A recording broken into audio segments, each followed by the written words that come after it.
2019 से लेकर के और 25 मार्च 2024 तक 1929 प्रोग्राम मैंने किए। मैंने पहले भी कहा है कि ये लोग झूठ बोलते हैं, अफवाह फैलाते हैं, दुष्प्रचार करते हैं। वर्ष 2019 में 439 प्रोग्राम, 2020 में 225 प्रोग्राम, 2021 में 248 प्रोग्राम। प्रोग्राम का मतलब लोगों के बीच में जाना, लोगों से बातचीत करना और लोगों को संभालना और सोशल जो जितनी संस्थाएं थी उनके साथ जो है बातचीत करके लोगों को आगे बढ़ाना। 2021 में 248 प्रोग्राम, 2022 में 312 प्रोग्राम, 2023 में 510 प्रोग्राम और टिकट मिलने से पहले 25 मार्च 2024 तक 195 प्रोग्राम लोकसभा के मैंने किए। मैं ये पूछना चाहता हूँ विपक्ष से, दीपेंद्र हुड्डा से कि भी आपने 10 साल में 2014 से 24 तक आपने कितने प्रोग्राम किए, आप कहाँ गए? आप भी अपना ऑफिशियल आप हमारे को दो कि भी आप कहाँ गए? आप सिवाय गुमराह करने के, सिवाय झूठ बोलने के आप कुछ नहीं करते हैं। इन्होंने जो विरोध किया मैंने दिखाया भी है। जो भी विरोध करता है वो इससे पहले 1 या 2 दिन पहले इनसे मिलता है, इनके साथ फोटो खिंचाता है। फोटो खिंचाने के बाद सारी बात जो है जो होती है। साफ सुथरा इलेक्शन नहीं लड़ना आता है ना, कभी लड़ा भी नहीं। अब ये पकड़ाई में आए हुए हैं। अब लोगों को पता लगा है कि ये किस तरह का इलेक्शन ये लड़ते थे। झूठी बातें, अफवाहें और भय का वातावरण पैदा करके ये इलेक्शन लड़ते। कई बार अब मैं कल 3-4 दिन पहले एक सोशल मीडिया पर मेरे को किसी ने दिखाया कि अभी भी ये सिलसिला जारी है कि कांग्रेस की तरफ से, विपक्ष की तरफ से, दीपेंद्र हुड्डा की तरफ से ये बात कहना, लोगों को बहकाना, लोगों को अफवाहें फैलाना, दुष्प्रचार करना। इस बात का दुष्प्रचार कि भी डॉक्टर अरविंद शर्मा 2019 से लेकर के और 24 तक हल्के में आए नहीं। वो तो कहते हैं गुमशुदा की आए ही नहीं। अभी भी मैंने जो है 2-3 दिन पहले इस बात का संज्ञान लिया।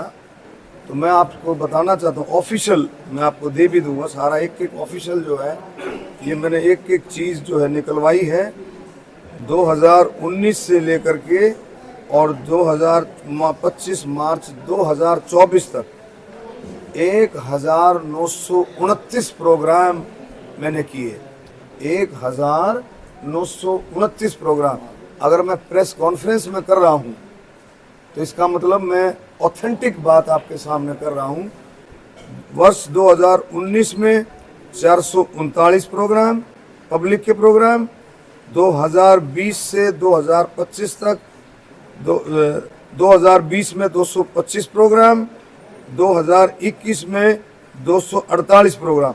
2020 में जब कोरोना काल था, कोरोना काल में पार्टी नेतृत्व ने हमारी स्टेट पार्टी ने, हमारी भारतीय जनता पार्टी ने सभी की अलग अलग ड्यूटियां लगाई हुई थी। उन ड्यूटियों के दौरान 225 प्रोग्राम कोरोना काल में भी हुए।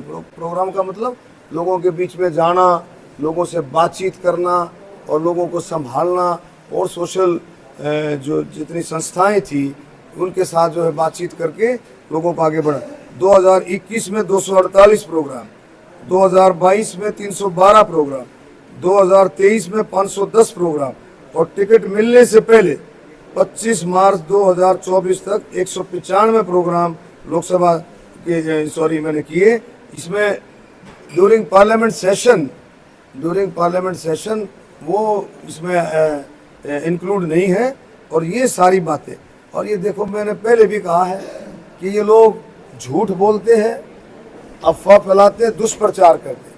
मैं ये पूछना चाहता हूँ विपक्ष से, दीपेंद्र हुड्डा से कि भी आपने 10 साल में 2014 से 24 तक आपने कितने प्रोग्राम किए, आप कहाँ गए?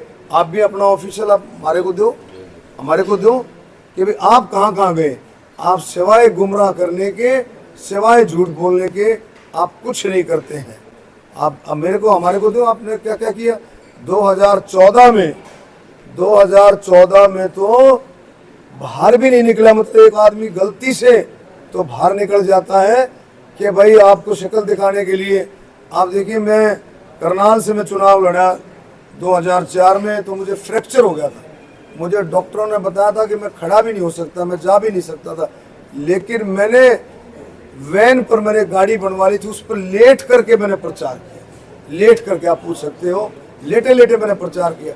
तो 2014 में जो इन्होंने बहाना लगाया कि भाई मेरे कमर में दर्द है, ये है, ये गए भी नहीं, क्योंकि इन्होंने ऐसा माहौल ऐसा बना रखा था, एक ऐसा माहौल बना रखा था कि इनके सिवा कोई भी रोहतक की जनता किसी के बारे में सोचती ही नहीं थी। ऐसा माहौल इन्होंने बना रखा था। ऐसे इस तरह का दहशत का माहौल, भय का माहौल, अफवाहों का माहौल, ऐसा माहौल था कि लोग बाग इनके सिवाय सोचते नहीं थे। तभी तो 2014 में बगैर कहीं गए इन्होंने जो इलेक्शन लड़ लिया। ये सारी बातें हैं। तो और भी जो बहुत सारी बातें हैं साथियों। एक बात और भी, एक ये और ये कहते हैं कि हमने, इन्होंने अपने LED लगा करके प्रचार कर रहे हैं कि हमने इतने काम किए 2014 तक, 2004 से 2014 तक हमने ये काम किए, ये काम किए। आप ये बताओ, 2014 का जो चुनाव हुआ, 2014 के चुनाव में इन्होंने खूब शोर मचाया। विधानसभा का चुनाव, 2014 का विधानसभा के चुनाव में अगर ये इतने काम करते, अगर इतने इनके काम अच्छे होते, इतने काम किए होते कि लोगों को पसंद होते, तो क्या इनकी 15 ही सीट आती? इनकी पूरी 15 सीटें आई। तो इसका मतलब लोगों ने कांटा मार दिया था, बिल्कुल रिजेक्ट कर दिया था, बिल्कुल रिजेक्ट कर दिया था कि अपोजिशन लीडर बनने की स्थिति में भी ये नहीं थे, बिल्कुल कांटा मार दिया था। तो आप देखें, उन्हीं कामों की ये आप फिर से वोट मांग रहे हैं कि हमने काम की। भाई 2014 से 24 तक तो कोई काम हुआ नहीं। आप बता दें, एक भी काम हुआ हो, एक भी कोई आवाज उठाई हो, कोई एजिटेशन किया हो, कोई किसी तरह का जो भाई संघर्ष किया हो कि भाई 2014 से 19 तक और 19 से 24 तक, यानी कि इन 10 सालों में तो कुछ हुआ ही नहीं। वो पिछले 10 साल में 2004 से 14 में जो काम किया वो बिल्कुल लोगों ने रिजेक्ट कर दिया, काटा मारा। और फिर से 2024 में उन्हीं कामों के लिए जो जनता ने बिल्कुल रिजेक्ट कर दिया था, जनता ने बिल्कुल पसंद नहीं किया था, फिर उन कामों के लिए वोट मांग रहे हैं, उन्हीं कामों के लिए वोट मांग रहे हैं। LED चला रखी है, अरे भाई LED चला रखी है तो सभी बातों की तो चलवाओ। लोकसभा में बोलते हुए भी LED चला रखी है, कि भी लोकसभा में बोल रहा है, फलाना बोल रहे हैं 2014 से पहले की। अब मैं ये पूछना चाहता हूँ कि LED पर अगर इन्होंने चला रखे, अपनी भाषणबाजी चला रखी है, तो उस भाषण को भी चलाएं जो इन्होंने पार्लियामेंट में जो बोला था कि भाई 2.5 फुट का आलू, वो भी तो चलाए, वो भी तो बताए किसानों को कि भाई आपके बेटे ने ये बोला। भाई किसान जो ये लोग बोलते हैं, जो इनके लोगों को ये बताएं कि भाई मैंने पार्लियामेंट में 2.5 फुट का आलू उगाने के लिए कहा था, हरियाणा में आ जाओ। मैं दीपेंद्र हुड्डा, हमारे किसान ने दीपेंद्र हुड्डा 2.5 फुट का आलू उगा करके देगा, सुषमा स्वराज जी को कहा था।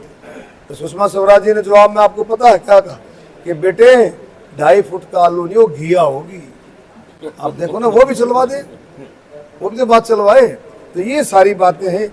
इनका मकसद झूठ बोलना, अफवाहें और दुष्प्रचार, लोगों को बहकाने का, 24 घंटे बहकाने का, किसी भी हद तक जाकर के सिर्फ एक ही मकसद है, किसी भी हद तक जाकर के चुनाव जीतना चाहिए। चुनाव जीतना चाहिए, बगैर ताकत के, पावर के रह नहीं सकते। बस चुनाव जीते, कोई हद पार हो जाए, इनको कोई परवाह नहीं। अच्छा, चुनाव में कोई किसी प्रकार की गड़बड़ी की आशंका है? देखिए ऐसा है, सुनो, गड़बड़ी की, चुनाव में गड़बड़ी की आशंका तो इलेक्शन कमीशन देखेगा, प्रशासन देखेगा। प्रशासन पूरी तरह से सख्त है, पूरी तरह से मुस्तैद है प्रशासन, इलेक्शन कमीशन। और अब की बार इतनी सख्ती है कि परिंदा भी पर नहीं मार सकता। मतलब इतनी शक्ति जो इनके मंसूबे हैं, जो इन्होंने अपने अपने वर्करों को ये कह रखा है, अपने लोगों को ये कह रखा है कि एक एक आदमी 100 वोट डालने का इंतजाम करे, 100 वोट डालने का इंतजाम करे। और रघुवीर कादियान ने तो क्या कहा, भाई तुम चिंता मत करो, तुम वोट डालो, मैं तुम्हारी 3 पीढ़ी की बोझ मेट दूंगा, 3 पीढ़ी की बोझ मेट दूंगा, ये रघुवीर कादियान ने कहा। कैसे मेट देगा भाई 3 पीढ़ी की बोझ? मैंने पहले भी कहा था 3 पीढ़ी की बोझ कैसे मेट देगा? क्या इनसे भाई तू इनसे चोरी डाके मरवाएगा? क्या तू उनको भाई नशे का धंधा सिखाएगा?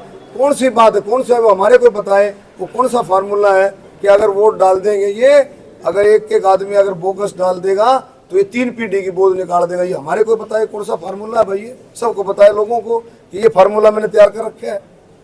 डॉक्टर साहब, आपने रखी बात पूरी, कहीं ना कहीं कितनी आपकी जनसभाएं हुई, जो विरोधी हैं या कांग्रेस के कैंडिडेट हैं उनका जो प्रचार का मुख्य एजेंडा है वो साफ तौर पे जो कहते हैं अपनी तमाम रैलियों में, काम और आचरण के हिसाब से दोनों को कंपेयर करें और उसके हिसाब से वोट। देखिए, काम की जहाँ तक बात है, काम की जहाँ तक बात है कि काम 2019 से लेकर के बल्कि 14 से 24 तक कामों की कोई कमी नहीं रही। ऐसे ऐसे काम भी भारतीय जनता पार्टी के हम लोगों ने किए हैं जो ये छोड़ करके भाग गए थे।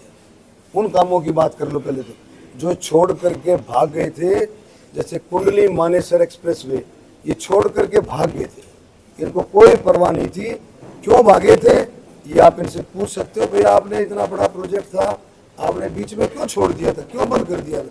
लोगों ने खूब इनको कहा, जमीनें अधिग्रहण कर ली थी, काम शुरू हो गया था, छोड़ करके भागे थे। इसी तरह से रोहतक महम हांसी लाइन ये छोड़ करके भाग गए थे। छोड़ के भागने का मतलब कि ना इन्होंने जमीन अधिग्रहण करी, ना इन्होंने कोई फाइनेंशियल बजट का प्रोविजन किया, ना कोई डीपीआर। किसी भी प्रोजेक्ट के लिए आपको जमीन तो चाहिएगी ना।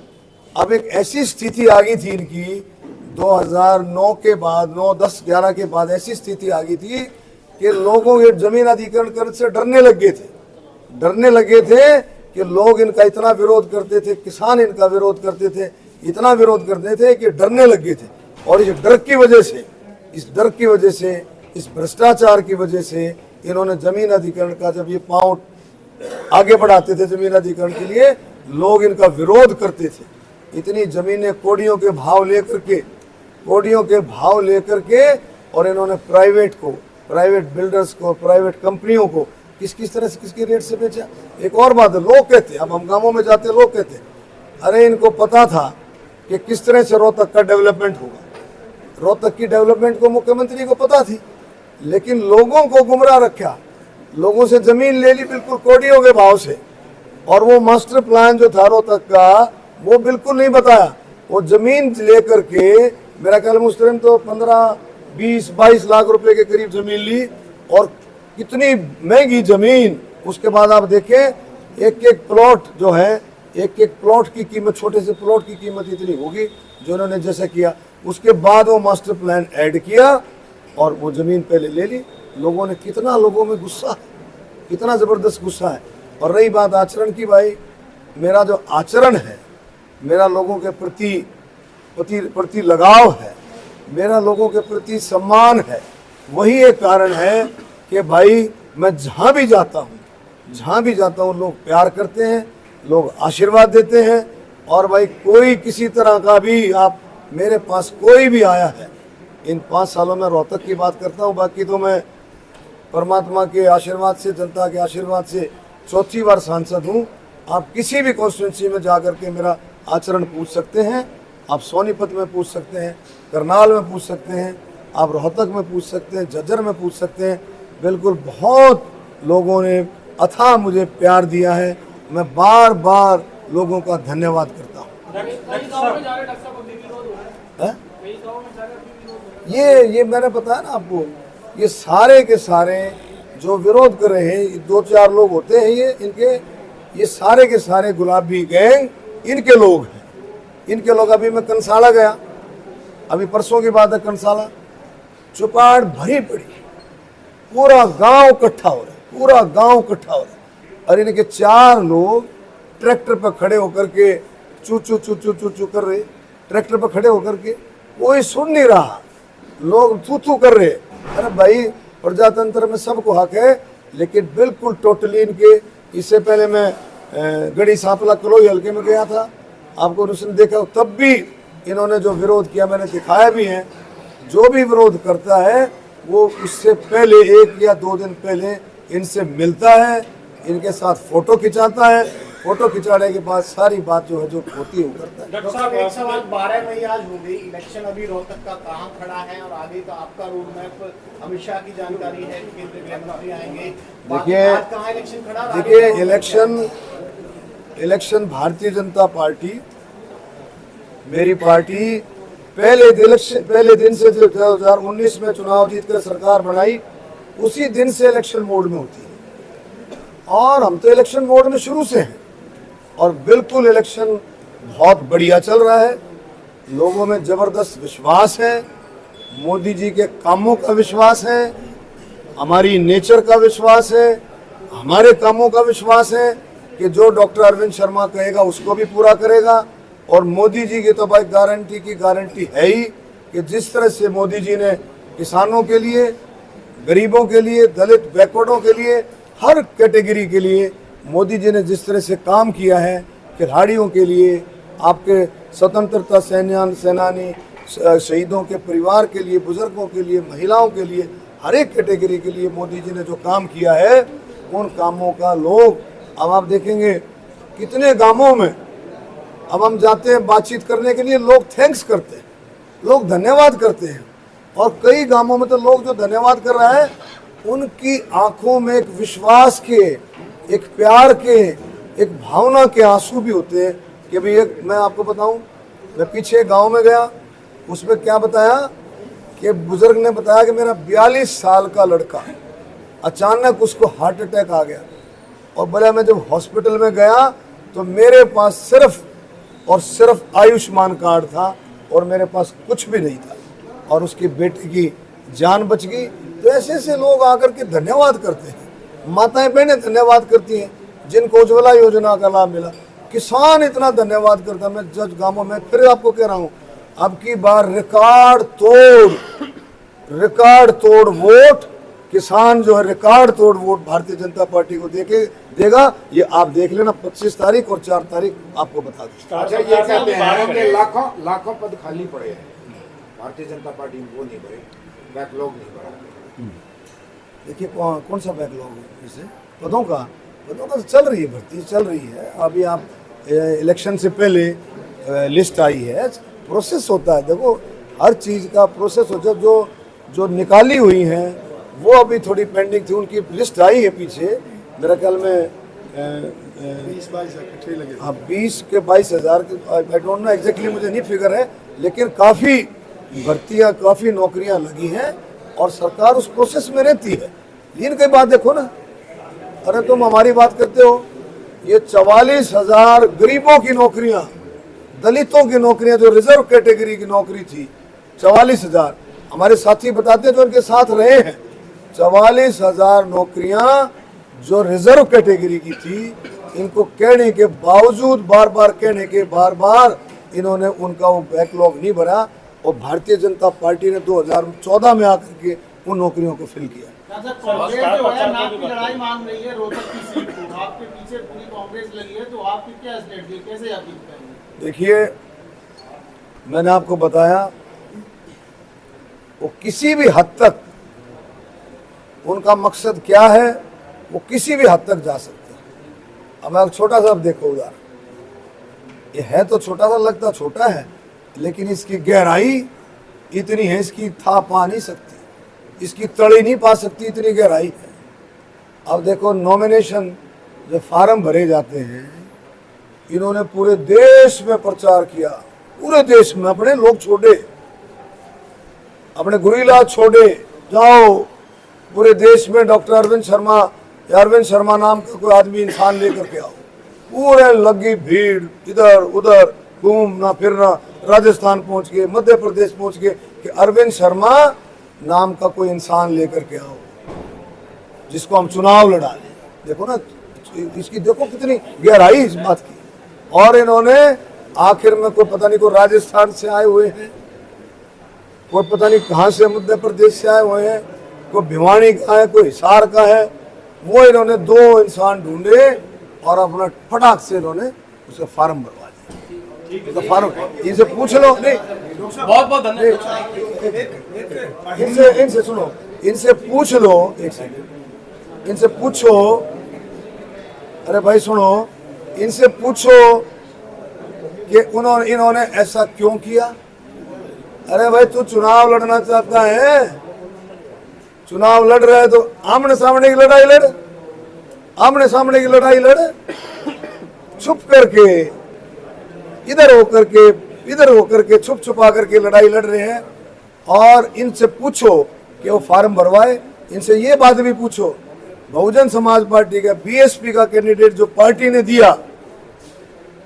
दिया उसको अपने हक में बैठा लिया और उससे स्टेटमेंट दिला दी मैं तो कांग्रेस के हक में बैठ गया। ये क्या है? पार्टी नाराज है, पार्टी नाराज है किस तरह से, लेकिन इन्होंने अपना गल्लू गारा करके उसको बैठा करके सारा इधर। तो इनका मकसद जो है बिल्कुल साफ है। ये बिल्कुल किसी भी हद तक ये इलेक्शन साफ सुथरा इलेक्शन नहीं लड़ना चाहते। साफ सुथरा इलेक्शन लड़े तो इनको 36 बिरादरी लोकसभा रोहतक के लोग इनको बताएं कि भाई इलेक्शन ऐसे लड़ा जाता है। साफ सुथरा इलेक्शन नहीं लड़ना आता इनको, ना कभी लड़ा भी नहीं। अब ये पकड़ाई में आए हुए हैं। अब लोगों को पता लगा है कि ये किस तरह का इलेक्शन ये लड़ते थे। झूठी बातें, अफवाहें और भय का वातावरण पैदा करके ये इलेक्शन लड़ते थे।